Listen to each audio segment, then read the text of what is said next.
qué La Habana quiere ingresar en los BRICS? ¿Qué creen en Rusia sobre lo que pasa en América Latina? Sobre lo que pasa.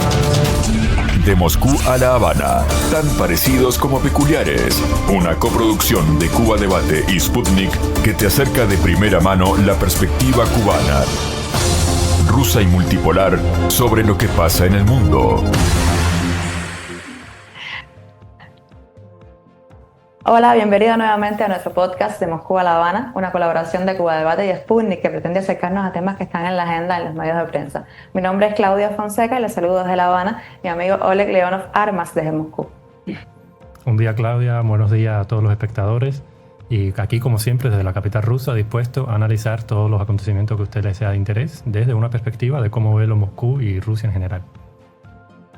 Pasemos entonces a nuestro primer tema y comenzamos el diálogo acá de Moscú a La Habana.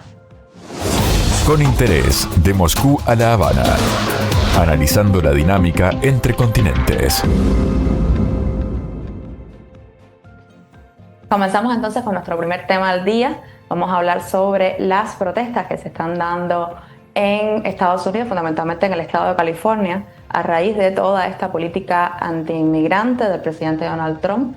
Unas protestas que han escalado a niveles alarmantes durante esta semana, pues estamos hablando de la movilización ya de la Guardia Nacional, pasando incluso por encima del gobierno como tal del estado. O sea, incluso hay un nivel de controversia, ¿no?, entre el presidente Donald Trump y el gobernador del estado de California. Yo quisiera que me comentaras, Oleg, cómo se ha visto este tema desde allá, porque aquí en América Latina todo lo que tenga que ver con migración siempre es un tema que se sigue muy de cerca. Ya sabes que en Estados Unidos hay una ola, muy grande de migración latinoamericana y fundamentalmente en el estado de California, que es uno donde los de mayor volumen de migrantes hay y donde se dice que es la segunda ciudad luego del DF, de México, donde más mexicanos residen. Entonces, para nosotros, por supuesto, es un tema de mucha relevancia. ¿Cómo lo ven ustedes en Moscú? Bueno, acá desde Rusia ese tema también se sigue desde muy cerca, pero con un enfoque diferente, porque acá a un ruso común de la calle, ¿no?, como diría, no le interesa tanto la política migratoria de Estados Unidos o de Trump o de Biden o el gobierno de California, sino les de bastante interés y le gusta seguir el tema de cómo un gobierno federal reacciona a unas protestas violentas dentro de su propio país. Mientras que, como sabemos, si esas mismas protestas son violentas y suceden en otros estados que no son muy amiguitos de Estados Unidos, entonces el gobierno de Estados Unidos reacciona de una manera totalmente diferente. Acá en Rusia tenemos un dicho, que no sé si es ruso, pero acá se usa bastante, que dice que no hagas lo que Estados Unidos te dice que haga, haz lo que Estados Unidos hace. O sea, cuando las protestas así violentas suceden, diría yo, en Ucrania, en Cuba, en cualquier otro país del mundo, no en Rusia, ahí sale el gobierno de Estados Unidos, el Departamento de Estado, diciendo de que esas protestas no se pueden reprimir mediante la fuerza, que el pueblo tiene derecho a protestar pacíficamente y todo lo que hemos escuchado mil veces. Ahora, pero cuando eso mismo sucede en Estados Unidos, ahí sí no hay paradón para el gobierno federal de Estados Unidos. Ahí el presidente manda la Guardia Nacional, manda a los marines para reprimir bastante violentamente lo que sucede. Lo vemos también en Europa. En Europa también a cada rato suceden protestas de los propios europeos, tanto de un bando como del otro, ¿no?, de los que apoyan la migración masiva a Europa y los que no. Pero sin embargo esas protestas son reprimidas también violentamente. Vemos policías, así como le dicen acá en Rusia, que parecen cosmonautas, ¿no?, así todo muy con sus defensas y sus armas disparando a los manifestantes, mientras que cuando eso sucede en otros países del mundo, de los que Estados Unidos o Europa no consideran amiguitos, pues ahí salen, no, que tienen que ser pacíficos, llamando al diálogo, por favor. Entonces, desde ese punto de vista, aquí en Rusia sí seguimos ese tema bastante de cerca.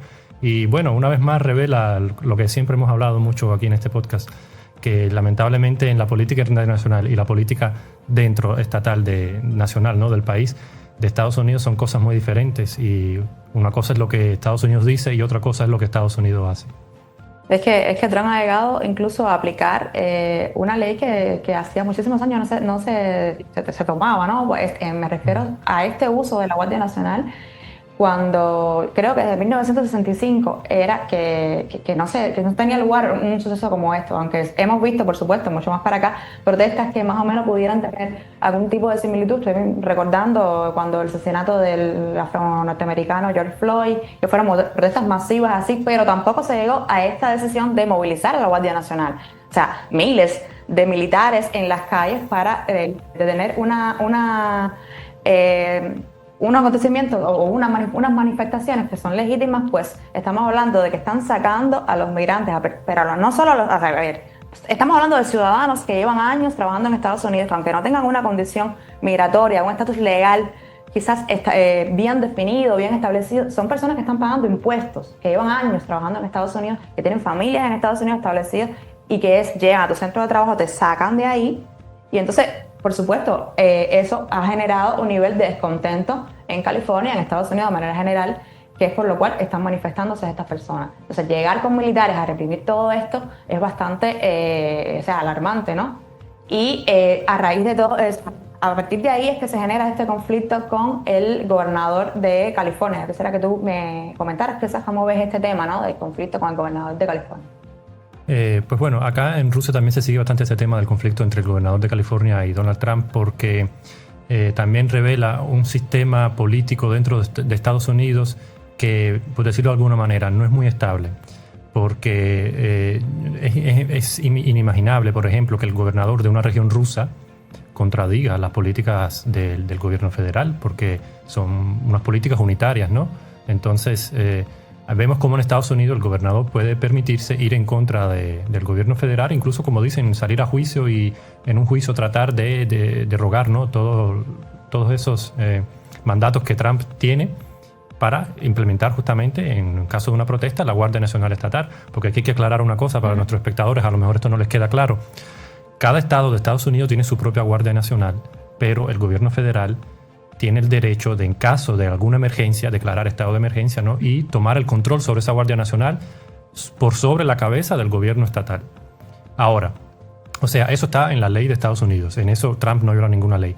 Ahora, en lo que están discutiendo el gobierno federal, sí, con el gobierno de California, es si la situación es tan grave como para declarar un estado de emergencia y que el gobierno federal tome ese control. O sea, que yo diría que, bueno, no es ni la protesta más masiva que ha habido en Estados Unidos, ni la más violenta. Como tú bien has dicho, en otros casos en Estados Unidos se han registrado protestas mucho más violentas, como las protestas raciales, ¿no? Por el ejemplo que tú ponías sobre después el asesinato de George Floyd y muchas otras protestas más. Pero en ningún caso el gobierno federal se autoadjudicó, ¿no?, el derecho de tomar el control sobre la Guardia Nacional de algún otro estado para reprimir esas protestas. Y también vemos que, además de la Guardia Nacional del estado, están introduciendo cuerpos de marines de Estados Unidos, que eso sí son subordinados directamente al gobierno federal, no al gobierno estatal. O sea, son uniformados militares, porque no son ni siquiera cuerpos de la policía, como lo podría ser la Guardia Nacional. Todavía, con alguna que otra excepción, la Guardia Nacional podríamos, entre comillas, llamarla policía militarizada, porque la Guardia Nacional, bueno, no tiene aviones, no tiene artillería, no tiene cohetes, ¿no? Es como una policía militarizada. Pero los marines sí, los marines son fuerzas armadas. Entonces están enviando a personas uniformadas de las Fuerzas Armadas, cuyo destino es hacer operaciones fuera del país, ¿no? Proyectar fuerza fuera del país para reprimir a su propia población.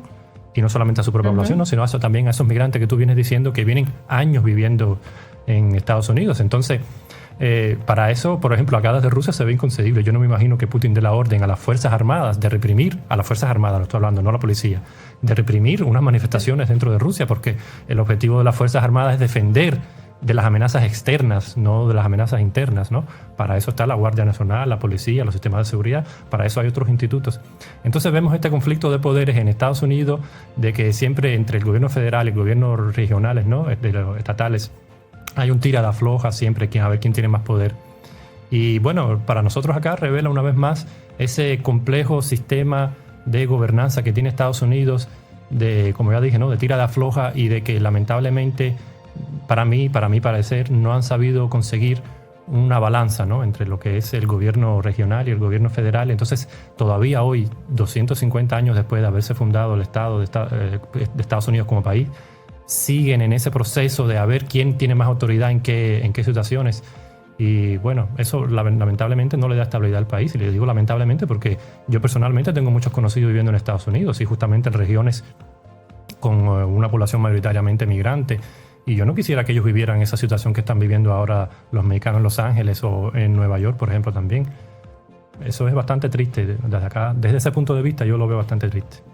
Sí, es muy triste. Además, constantemente son esos pronunciamientos desde el propio gobierno, el propio Trump, que llama criminales, que denigra, ¿no?, como tal al migrante, al latinoamericano como ser humano, que lo cual es muy, no es correcto desde ningún punto de vista. Este tipo de manifestaciones que se produce en un país de tantos migrantes como Estados Unidos, vemos cómo se reprime. Sin embargo, hay otros. Rusia, por ejemplo, es creo que el tercer país donde más migrantes, de mayor cantidad de migrantes. Y yo nunca he visto este tipo de manifestaciones allí. ¿Cómo Moscú ha podido gestionar este tema que es tan complicado, tan sensible? Sí, bueno, me gustaría justamente aclararle también a nuestros espectadores que es algo que poca gente sabe, conoce en el mundo. Hasta hace poco, Rusia era el segundo país del mundo con mayor cantidad de migrantes después de Estados Unidos. Y digo hasta hace poco porque recientemente fue Alemania la que sobrepasó a Rusia en cantidad de migrantes, justo por el tema después de los conflictos en Oriente Medio, ¿no? Como vimos en Siria, Libia, Afganistán, que muchos migrantes fueron para Europa, justamente para Alemania. Pero hasta que eso sucediera, Rusia era el segundo país del mundo con mayor cantidad de migrantes. Y yo, en tantos años que llevo viviendo aquí, nunca he escuchado de una manifestación así, de esa envergadura, dentro de Rusia, ¿no? Siempre hay un conflicto local, ¿no? Puede ser algún grupito de migrantes que esté descontento con algo y salga a la calle, pero así masivamente jamás. Y yo creo que el secreto que tiene el gobierno ruso para saber gestionar el tema migratorio es la legalidad, simplemente, así de simple.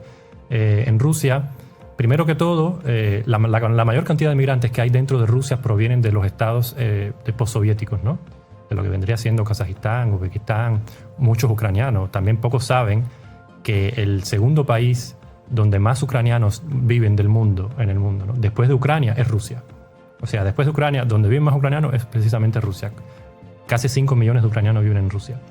Y bueno, pues de Ucrania, de Bielorrusia, de Uzbekistán llegan muchos migrantes que por inercia, ¿no?, tienen ese, por decirlo de alguna manera, código cultural, ¿no?, soviético, decirlo de alguna manera, de que se le inculcó a sus padres y a sus abuelos que uno debe ser multicultural, respetar las otras culturas, los otros idiomas, las otras religiones, y eso en Rusia se vive muy bien, y por eso en Rusia no hay ese conflicto como por ejemplo podría ser en Europa, ¿no?, donde vemos que las naciones son más mononacionales, ¿no? Los franceses son todos franceses, los alemanes son todos alemanes, mientras que en Rusia viven, todavía hoy, después del quiebre de la Unión Soviética, dentro de Rusia viven 190 nacionalidades, que no son migrantes, son 190 nacionalidades que históricamente viven dentro de Rusia, o sea, son rusos, con pasaportes rusos todos. Por eso, ese es uno de los secretos, que en Rusia hay un respeto por, digámoslo de alguna manera, ¿no?, por una persona ajena, una persona que no es de tu cultura, que no es de tu religión, que no habla tu idioma, pero se le respeta igual que a tu vecino que sí es ruso, por ejemplo. Y bueno, el segundo secreto yo vendría diciendo que es justamente la legalidad, porque como también he dicho en este podcast en anteriores veces, Putin es jurista, ¿no?, de profesión, y él ha hecho mucho empeño porque Rusia como sociedad y como país y como Estado se rija muy bien dentro de la legalidad. Entonces, Rusia tiene hoy una demanda de mano de obra tremenda. O sea, cualquier persona que llegue a Rusia hoy va a encontrar trabajo, porque tenemos unos índices de gente sin trabajo muy, muy bajos, porque hay mucho más trabajo que personas que puedan trabajar. Por eso vienen muchos migrantes para Rusia, pero siempre dentro del marco de la legalidad. O sea, incluso teniendo la frontera más extensa del mundo, es muy poco probable que un inmigrante llegue a Rusia de forma ilegal y se establezca. Sin embargo, yo por lo menos lo he visto en mi zona donde yo mismo resido. Cada año veo más y más migrantes que vienen con sus familias, después traen sus familias, ¿no?, sus amigos, y vienen y se va expandiendo esa comunidad de migrantes dentro de Rusia, pero siempre dentro del marco de la legalidad. Entonces yo creo que eso es uno de los secretos bastante importantes por qué en Rusia esas cosas no suceden. Porque una persona, un migrante, que esté dentro del marco de la legalidad, él es el primer interesado en que no haya protestas y no haya manifestaciones ni pro-migrantes ni anti-migrantes dentro del país, porque él sabe que cualquier desmadre, ¿no?, de ese tipo, por decirlo de alguna manera, le va a afectar a él directamente. Entonces, claro, entonces él mismo está interesado en que todo esté tranquilo, en que todo esté dentro del marco de la legalidad. Incluso más que eso, él mismo, siendo legal, un trabajador legal en Rusia, va a ser el primer interesado en que los migrantes ilegales no lleguen al país, porque le van a quitar su trabajo. El trabajo que él está haciendo legalmente se lo van a quitar a él. Entonces, lamentablemente vemos que en Estados Unidos no han sabido manejar eso bien. Es verdad que hay muchos migrantes ilegales que van a Estados Unidos por ese sueño americano, pero entonces la política es de extremos, ¿no? Primero llega, no sé, una administración y hace entrar a millones de migrantes ilegalmente al país y hace ojos ciegos, ¿no? Después llega otra administración y es el otro extremo, los reprime, los deporta, los mete en cárceles. O sea, no hay un centro común, O sea, vengan, ok, está bien que vengan, pero aquí está la oficina donde usted se va a registrar, aquí está la oficina donde usted va a tener su permiso de trabajo, ¿no? Todo dentro del marco de la legalidad. Y vemos que como que en Estados Unidos se viven esos extremos y no hay un centro común para eso, lamentablemente. Bueno, vamos a una pausa y continuamos con nuestro segundo tema. De Moscú a La Habana, para que conozcas mejor la idiosincrasia rusa. Durante esta semana hemos visto que a raíz de la segunda ronda de negociaciones entre Rusia y Ucrania se había pactado, ¿no?, una entrega de 6.000 cuerpos de ucranianos fallecidos durante el conflicto como parte de las negociaciones, ¿no? Fueron uno de los acuerdos que se tomaron, que se había anunciado la fecha de entrega. Sin embargo, el propio representante, o sea, el jefe de la delegación negociadora rusa, Medinsky, dijo que Ucrania no se había presentado al punto de encuentro en esa fecha pactada, 7 de junio, si mal no recuerdo.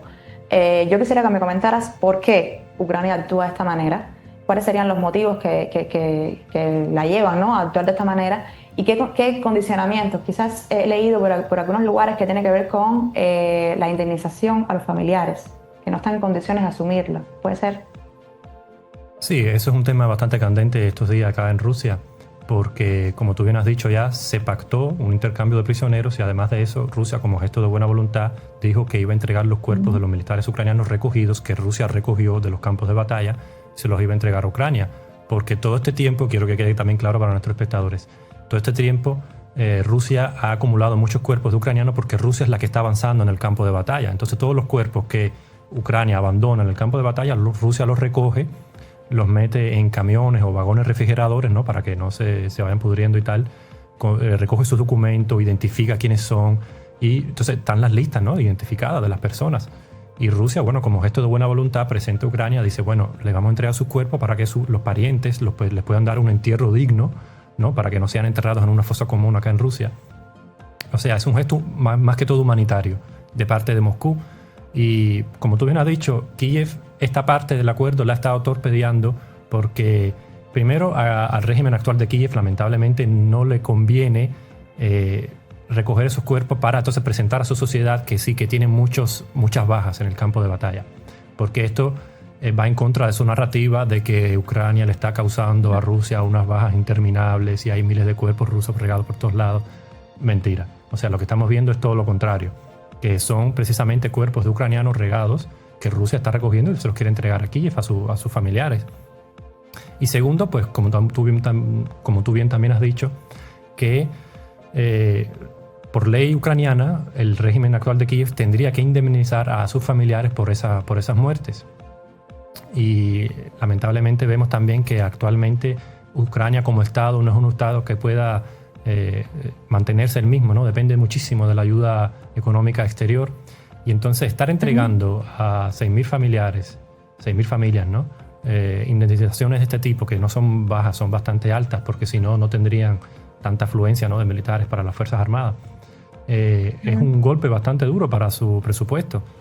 Y más que todo, sabiendo todo el nivel de corrupción que hay en Ucrania con los cuerpos y los soldados, que los oficiales le quitan los salarios a los soldados y se los entregan solamente después cuando se van de baja y tal. O sea, que desde todos los puntos, desde el punto más bajo oficial hasta el punto más alto del presidente de Ucrania, no hay interés en recoger esos cuerpos y pagar las indemnizaciones a sus familiares. Y bueno, también otra cosa que me gustaría anotar acá precisamente, que ya lo dije en una frase, pero quería acentuar esto. Rusia está recogiendo los cuerpos de los soldados caídos ucranianos y los está preservando sin ningún tipo de obligación internacional. Los está preservando para cuando llegue el fin del conflicto o incluso ahora en el proceso del conflicto poder entregar esos cuerpos a los familiares ucranianos. O sea, es una actitud humanitaria, yo creo que bastante alta y que refleja el nivel de conciencia, ¿no?, humanitaria que tiene el actual gobierno de Rusia, a diferencia del régimen de Kiev.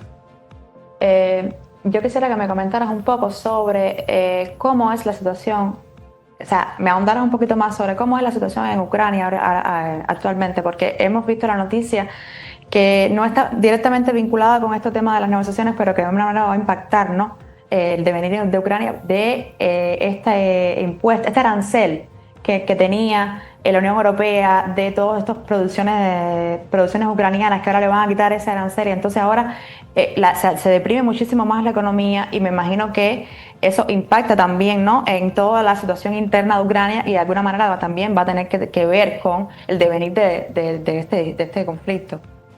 Uh-huh. Sí, es un buen tema, gracias que tú lo levantaste, es un buen tema para analizar, porque también demuestra que la Unión Europea en este caso y Occidente en general en su conjunto en realidad no están interesadas en mantener Ucrania, ni como dicen públicamente defender las libertades y todo eso, ¿no? Lo que están utilizando es a Ucrania como torpedo contra Rusia, y los ucranianos simplemente no se dan cuenta de eso, lamentablemente, porque cuando la Unión Europea o Occidente en su conjunto tienen que elegir entre defender a su productor nacional, en este caso por ejemplo los agrícolas, ¿no?, o importar productos agrícolas de Ucrania, cualquier gobierno europeo se va a apostar por defender a su productor nacional, que es lo que hemos visto por ejemplo en Polonia.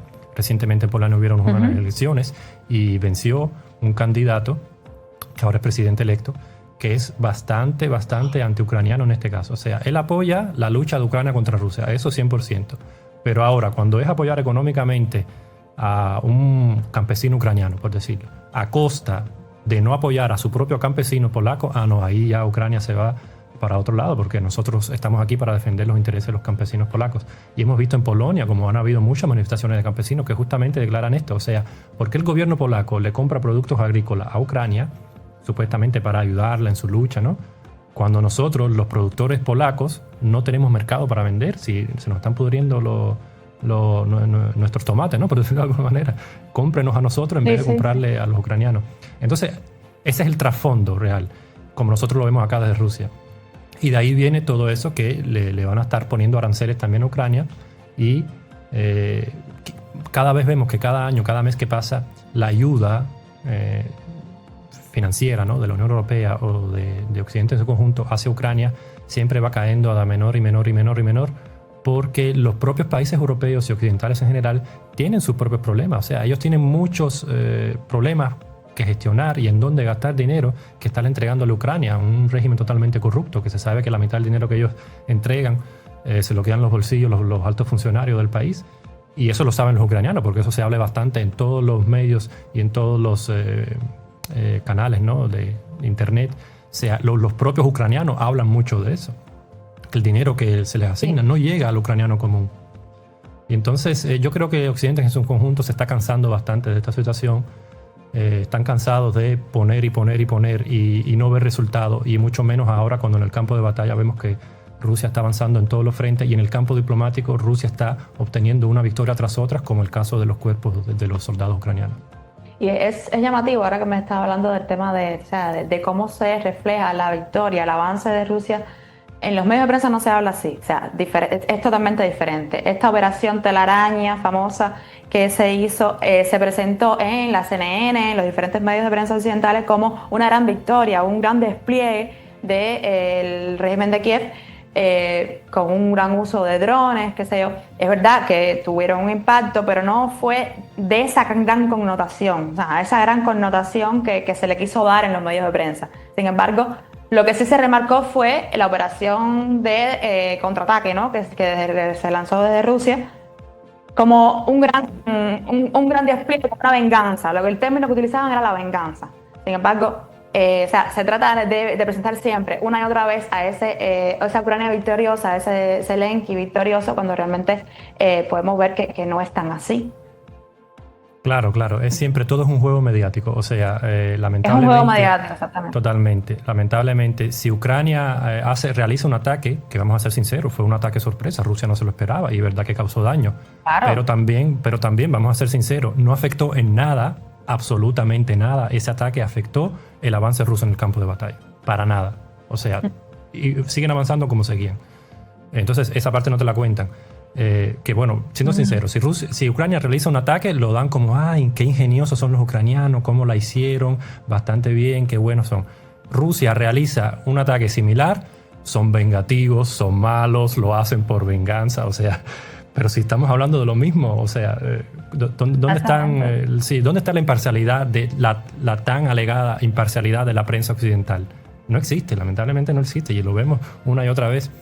Y como tú también bien has dicho, que ese ataque ucraniano, ¿no? El ataque ucraniano, sí tuvo consecuencias, pero no en el campo de batalla eso no afecta para nada. Rusia sigue atacando, o sea, ya después de haber expulsado las tropas ucranianas que hicieron su incursión en Kursk, ahora Rusia está avanzando en ese frente. O sea, ahora es Rusia la que está incursionando en otro frente más, porque ya es el tercer frente que Rusia abre contra Ucrania, ¿no? Además del de Zaporozhye, el de Donbass, ahora el de la región de Sumy. O sea, ya Rusia está avanzando en 3 frentes en paralelo, pero eso entonces no, eso no lo ven.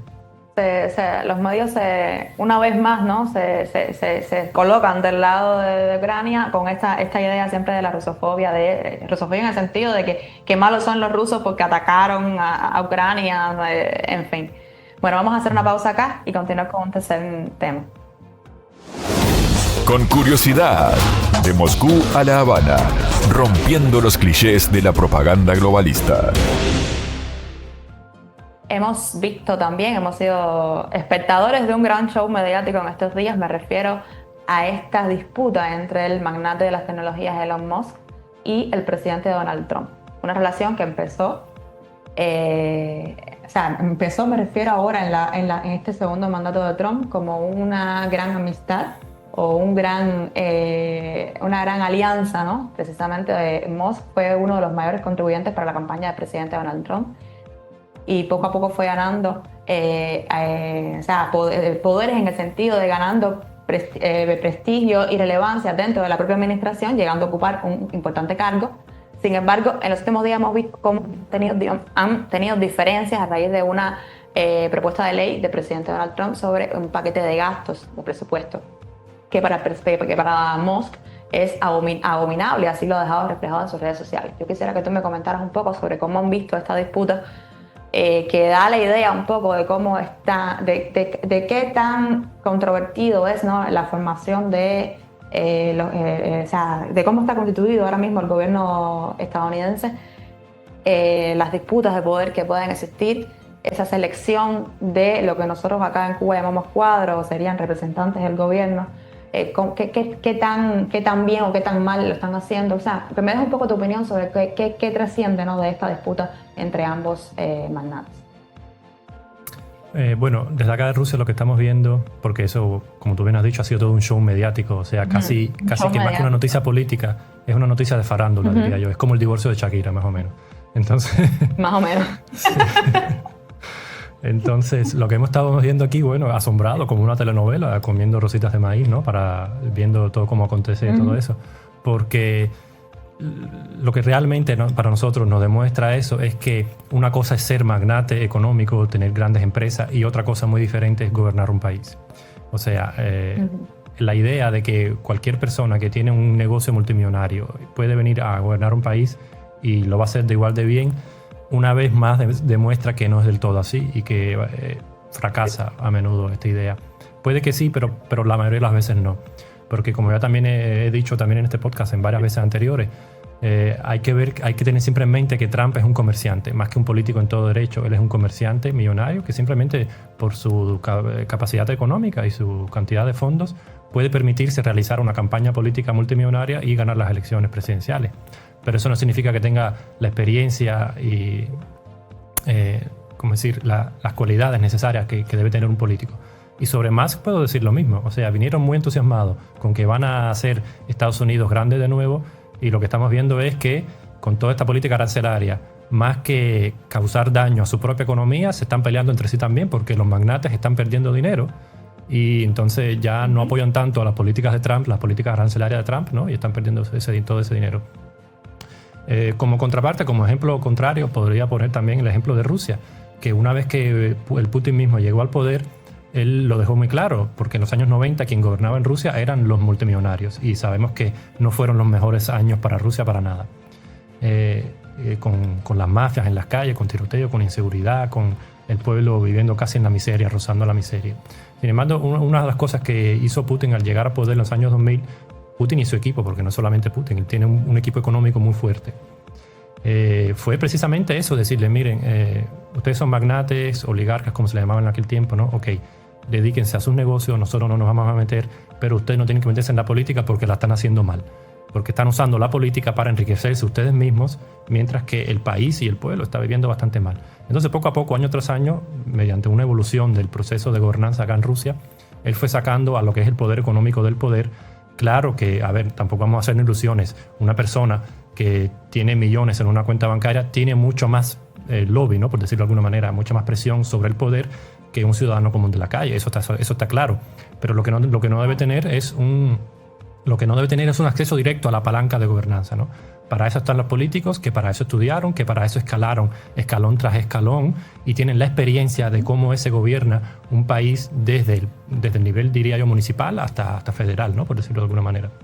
Entonces, también vemos el ejemplo de Francia, por ejemplo. Francia, el sistema político de Francia es bastante duro, y incluso con cualquier manifestación casi no se puede tambalear, precisamente porque Francia tiene un sistema en el que a la política le tienen acceso solamente personas que estudiaron en universidades y en academias especialmente dedicadas a la gestión de gobernanza estatal, ¿no? De forma del país.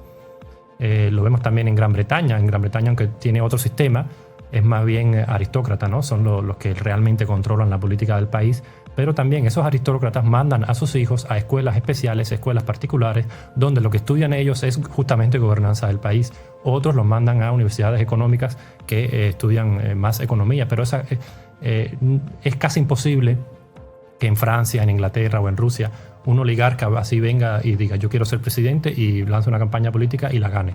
Porque son temas diferentes, o sea, no es lo mismo, como un ejemplo que yo siempre pongo, ¿no? Si tú quieres ir a un gimnasio y quieres ir al teatro, tú te vistes diferente porque son razones diferentes. Lo mismo en el país. Tú no puedes tomar a alguien del gimnasio y ponerlo en la escena de un teatro a actuar porque no lo va a hacer bien. Él puede ser un buen fisiculturista, pero un mal actor, y al contrario, con el país pasa lo mismo. Si nosotros, como pueblo, no quiero decir, le confiamos, por ejemplo, una operación al corazón a nuestra madre, se la confiamos a un cirujano bien especializado que estudió 15 años eso. No se lo vamos a confiar a un multimillonario que viene de la calle, ¿verdad? Con la gobernanza sucede lo mismo. ¿Cómo le vamos a permitir que al país, al poder máximo del país, llegue alguien que nunca ha gestionado, ni siquiera a nivel municipal, un grupo de 2.000 personas, por ejemplo? Es inconcebible. Entonces, ¿a qué viene todo este speech mío tan largo, no? Es que lamentablemente el conflicto que estamos viendo entre Trump y Musk es un conflicto entre comerciantes, porque la política arancelaria de Trump no le está gustando a Musk, él está causando pérdidas, y si no, pregúntele a las fábricas que tiene en China, porque Musk tiene muchas fábricas en China, a las que Trump le está poniendo aranceles, y claro que a Musk eso no le va a gustar. Entonces es una disputa más que política, es una disputa económica, y eso está afectando al sistema de gobernanza del país, y así es como yo lo vería desde acá, desde Moscú. Así es. Musk ha llegado incluso a decir que está intentando a crear un nuevo partido, ¿no? Que representaría, según sus palabras, ese 80% de la media, lo cual es contradictorio porque él no representa para nada la media. Pero bueno, entonces ya llega la amenaza del presidente Donald Trump diciendo que no, que eso es inconcebible y que eso no puede suceder de esa manera. Es como tú decías, como bien decías, no se gobierna un país como se dirige una empresa. Es así. Claro, aunque aquí tendría que ser, me gustaría también hacer una aclaración bastante importante, que a mi punto de vista, desde acá, no estoy dentro de cómo Musk gobierna su negocio, ¿no? Maneja su negocio, pero desde mi punto de vista de acá, Musk ha sido bastante ágil a la hora de encontrar especialistas en diferentes ramas en las que él tiene negocio.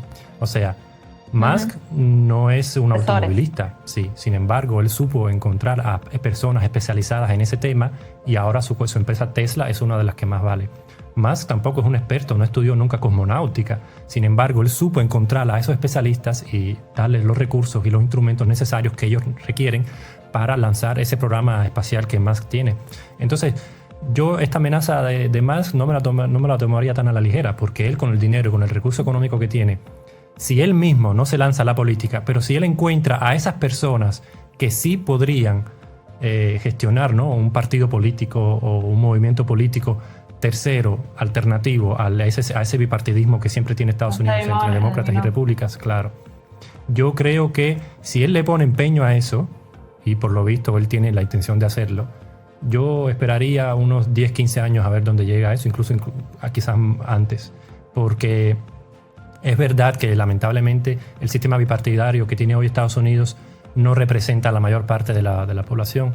Tanto uno como otro partido lo que representa es a una franja bastante estrecha de las élites, ¿no?, que son de diferentes élites económicas, que vendría siendo el conflicto migratorio que tiene Estados Unidos, venía entrando justamente por ahí, porque vemos cómo unas élites económicas requieren de una gran cantidad de migrantes, de mano de obra barata, mientras que las otras lo que quieren hacer es mantener el trabajo de su propia población. Y entonces yo creo que más si se lo impone, si se pone la idea esa de crear un tercer movimiento político, podría llegar bastante lejos en eso.